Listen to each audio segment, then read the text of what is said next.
తెలంగాణ రాష్ట్రంలోని ఇది హైదరాబాద్ పట్టణంలో ఆర్టీసీ క్రాస్ రోడ్ దగ్గర ఇది హెబ్రోన్ చర్చ్. ఈ హెబ్రోన్ చర్చికి సంబంధించి హెబ్రోన్ ఒకటి, హెర్మోన్ ఒకటి, రెండు చర్చిగా ఇక్కడ ఉన్నాయి.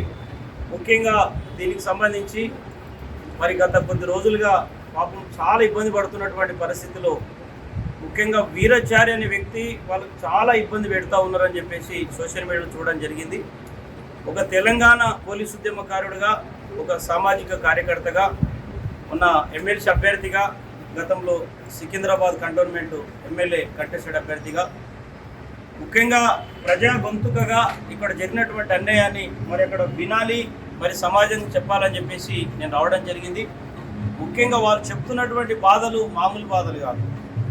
మరి ముఖ్యంగా ఈరోజు ఒక అంగి, ఒక ప్యాంట్ ఉన్నటువంటి వ్యక్తి, అత్యంత నిరుపేదమైనటువంటి వీరాచారి అనే వ్యక్తి, ఆయన మరి గతంలో ఆయన మాజీ రౌడీ షీటర్ అంటున్నారు.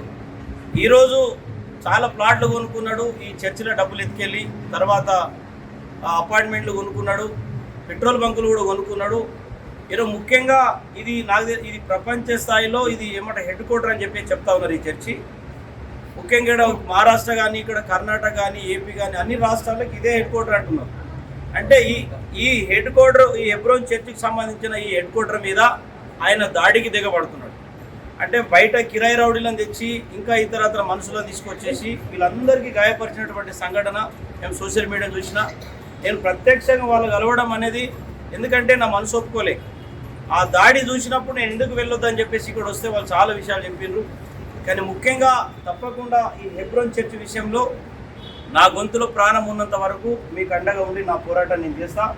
నేను మొత్తం ఇది రాష్ట్ర ముఖ్యమంత్రితో పాటు మొత్తం మంత్రులకు అందరూ కూడా మరి చెప్పే ప్రయత్నం చేస్తా. తప్పకుండా ఇది రాహుల్ గాంధీ, సోనియా గాంధీ వరకు కూడా తీసుకెళ్లే ప్రయత్నం చేస్తా. ముఖ్యంగా ఈరోజు నేను వైఎస్ రాజశేఖర రెడ్డి బిడ్డ వైఎస్ షర్మిలమ్మ గారు ఎంబడ తెలంగాణ మొత్తంలో వాళ్ళ ఎంబడ దిగినటువంటి వ్యక్తిని, ఈ విషయం వాళ్ళ దృష్టి కూడా తీసుకెళ్తా.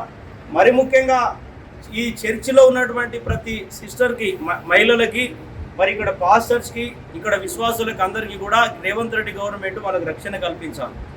ఈరోజు ముఖ్యంగా బాధితులైనటువంటి ఈరోజు న్యాయ పోరాటం చేస్తున్నటువంటి వాళ్ళకేమో పోలీసు రక్షణ లేదు. ఈరోజు మరి దొంగతనంతో ఈరోజు 32 కేసులు ఉన్నటువంటి ఒక క్రిమినల్కి ఈరోజు మరి వాళ్ళకు వందల మంది పోలీసు బందోబస్తు పెట్టి ఈరోజు ఆయన పరారు ఉన్నాడంట. ఏదో కేసులో మరి నాన్ బెయిలబుల్ వారెంట్ వచ్చిందా, అరెస్ట్ వారెంట్ వచ్చింది తెలియదు, కానీ పరారై తిరుగుతున్నాడంట.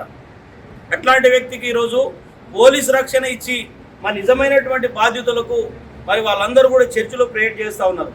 మాకు కాపాడాలా భగవంతుడు, మా ఉన్న సిస్టర్లను కాపాడాలా, ఈ చర్చ్ స్థలం కాపాడాలా, మనకు న్యాయం జరగాలని వాళ్ళందరూ ప్రేయర్ చేస్తూ ఉన్నారు. కానీ ఈరోజు రాష్ట్ర ముఖ్యమంత్రి గారు మరి మీ సోదరుడు శ్రీనివాసరెడ్డి గారి పేరును పదే ఇక్కడ మీడియాలో వస్తూ ఉన్నది. దీనిపైన కూడా మీరు ఆలోచన చేయాలి. తీన్మార్ మల్లన్ అనే వ్యక్తి మరి ఈ వ్యక్తులకు వ్యతిరేకంగా పనిచేసిండు. మరి ఈరోజు కాంగ్రెస్ పార్టీలో ఆయనకు సస్పెండ్ చేసింది, దిక్కులేని పరిస్థితి అయిపోయింది.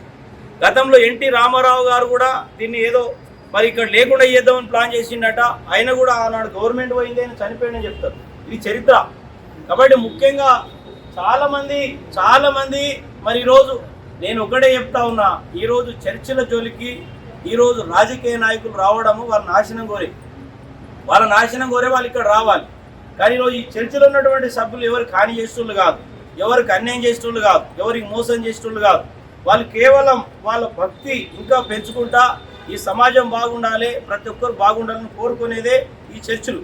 కానీ ఈరోజు వాళ్ళ యొక్క భక్తిని మీరు ఈరోజు బలహీనం మరి అనుకొని ఈరోజు వాళ్ళ మీద ఇట్లాంటి రాజకీయపరమైన దాడులు చేయడం కరెక్ట్ అయినటువంటి పద్ధతి కాదు.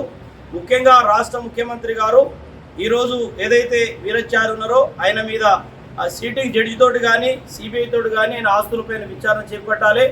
ఆయన అన్ని క్రిమినల్ కేసెస్ మీద తప్పకుండా మరి రాష్ట్ర గవర్నమెంట్ ఒక కమిటీ వేసి మరి విచారణ చేపట్టాలి. ఆయన పొలిటికల్ లీడర్ కాదు. ఈరోజు వందల కోట్ల రూపాయలు అన్ని చర్చెస్ మీద కిరాయి మనుషులు తీసుకుపోయి దాడి చేయాలా, అక్కడ ఉన్నటువంటి ప్రాపర్టీలను కూడా కబ్జా పెట్టుకోవాలి. ముఖ్యంగా ఈయన కులం ఏంది, ఈయన మతం ఏంది, ఈయన జాతి ఏంది, ఈయన ఎక్కడ పుట్టిండు, ఈయన ఏమేమి చేస్తున్నాడు, ఈయన క్రిమినల్ యాక్టివిటీస్ మీద కూడా ఒక కన్నేయాలి పోలీసు వాళ్ళు. కానీ ముఖ్యంగా రాష్ట్ర డీజీపీ గారిని కూడా కలుస్తానా, మీరందరూ కూడా మీరు న్యాయంగా ప్రార్థన చేస్తున్నారు, మీ ప్రార్థన పాలిస్తుంది. తప్పకుండా మీరు న్యాయపరంగా కోర్టులో కూడా మీరు ఫైట్ చేస్తున్నారు, కోర్టులో కూడా మీకు విజయం చేకూరుతుంది. నేను మీకు ఇంకో విషయం చెప్తున్నా, నేను ఎవరెవరికైతే మద్దతు ఇచ్చినో వాళ్ళందరూ గెలిచిండ్రు. ఎందుకంటే నా గుండెల్లో నిజాయితీ ఉన్నది, నా మాటల్లో నిజాయితీ ఉన్నది. మేము అన్యాయం జరిగిన వాళ్ళ పక్షం నిలబడ్డాం, కానీ మేము దోపిడీ చేసిన పక్షము, దుర్మార్గుల పక్షం మేము ఎక్కడ నిలబడలేదు. ఎంతోమంది మాకు కాల్స్ వస్తాయి, భయపెట్టే ప్రయత్నం చేస్తాం, మేము ఎవరిని భయపడలేదు. కానీ సాక్షాత్తు భగవంతుడు మీకు తోడున్నాడు, మీ యొక్క ప్రేయర్ తప్పకుండా సక్సెస్ అవుతుంది. కానీ ఇంకోటి చెప్తా ఉన్నా, మీ వైపు దాదాపు 10,000 చర్చెస్ ఉన్నాయని చెప్తా ఉన్నారు. 10,000 ఆ 10,000 చర్చె సభ్యుల రక్షణ బాధ్యత మీ మీద ఉన్నది. ఆ 10,000 పాస్టర్ల యొక్క రక్షణ బాధ్యత మీ పైన ఉన్నది. ముఖ్యంగా మీరు ఇక్కడ గెలిస్తే 10,000 చర్చెస్కి మీరు విముక్తి కల్పించడం అవుతారు, వాళ్ళకందరికీ రక్షణ కల్పించడం అవుతారు. ఇప్పుడు ముఖ్యంగా మీ చర్చిని మీరే కాపాడుకోవాలి, ఈ చర్చి ప్రాపర్టీని మీరే కాపాడుకోవాలి. ఇది భవిష్యత్ తరానికి మీరే ఇది మరి గిఫ్ట్గా ఇచ్చిపోవాలి తప్పితే మీ పోరాటం చేయకపోతే అన్ని 10,000 చర్చలన్నీ కూడా క్రిమినల్ చేతులు వెళ్ళిపోతాయి. తద్వారా మరి ఇట్లాంటి మంచి సమాజం నాశనమయ్యే పరిస్థితి ఉంటుంది. కాబట్టి మరి భగవంతుడు అట్లాంటి పని అయితే ఇట్లాంటి దుర్మార్గం తప్పచెప్పాడు.